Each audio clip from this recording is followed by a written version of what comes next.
Week 8 seems to be tight end week on waivers as I keep getting numerous questions about different tight ends. So we're going to be going over tight ends this week pretty hot and heavy. And one guy I'm getting a lot of questions about, and I'm double checking and people are searching his name a lot too, is Taysom Hill, tight end of the Saints. We're going to go over the news, the facts, the data, the advanced metrics to see whether or not you need to be picking him up. But what you need to do right now is click that subscribe button.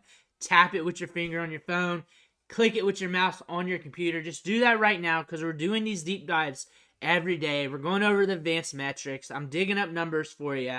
I'm helping you set lineups. I'm helping you win trades and everything else. Click that button. Stop missing out.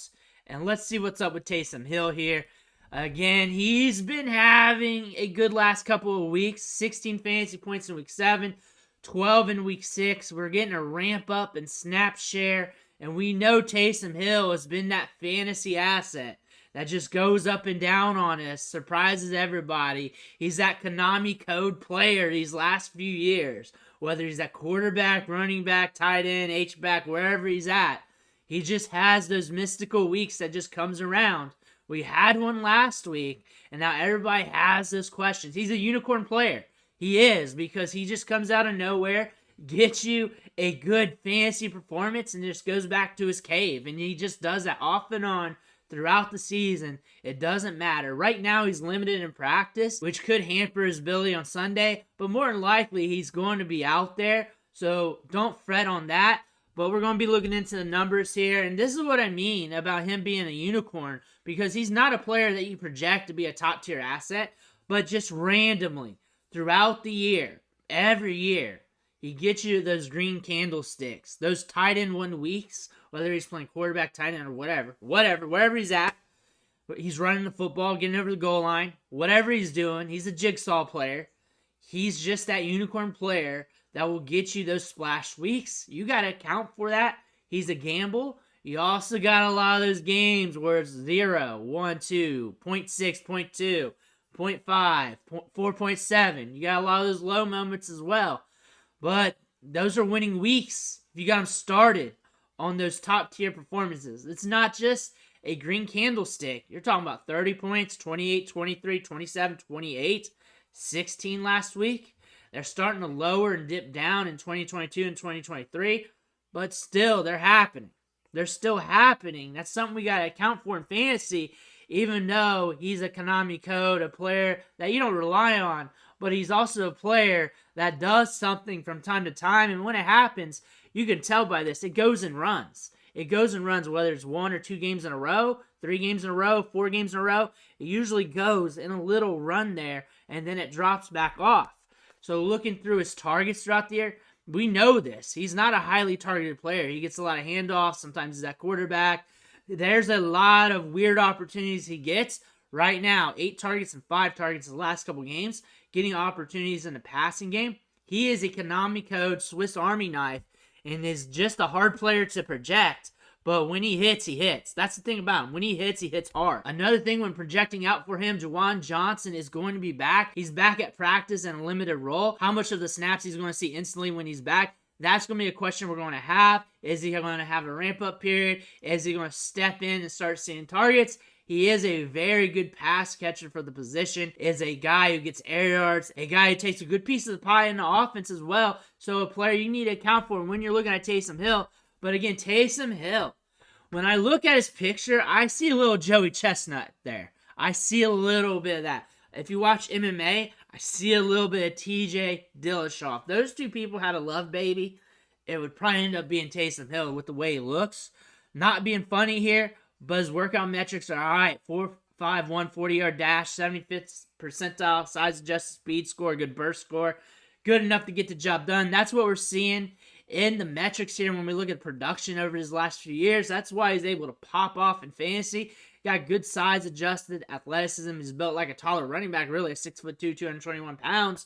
A good jigsaw player, a good football player. That's what we're looking at.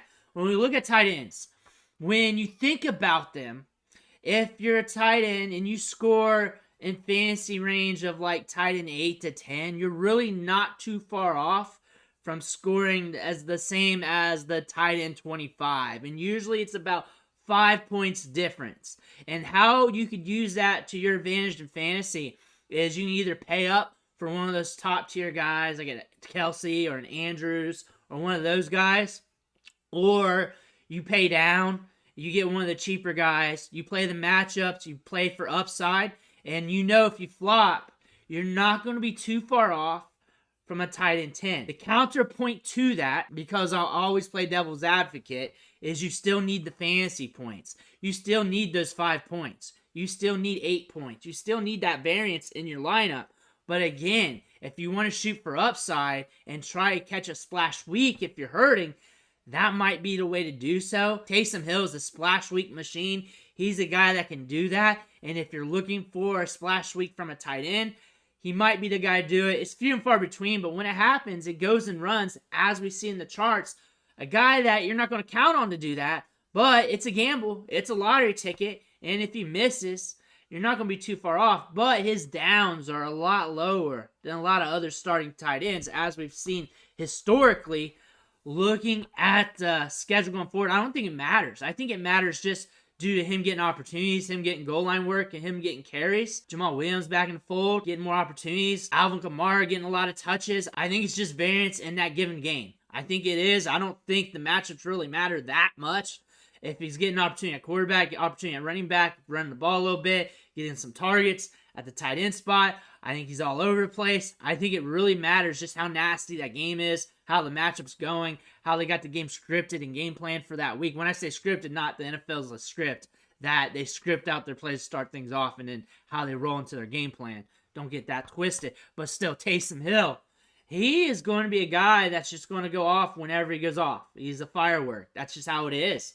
That's just how it is. He's been getting some touches lately, some opportunities, and we could be seeing that here soon. A lot of people are looking him up. And if you need to shoot for upside, I understand. When it comes to tight ends for me, I either want to pay up for him and just get him early in the draft, or I just keep grasping at straws, play the matchups, looking at the over-unders. So when it comes to tight ends, I'm very simple in that aspect. I'm playing the matchups with them, going off and on.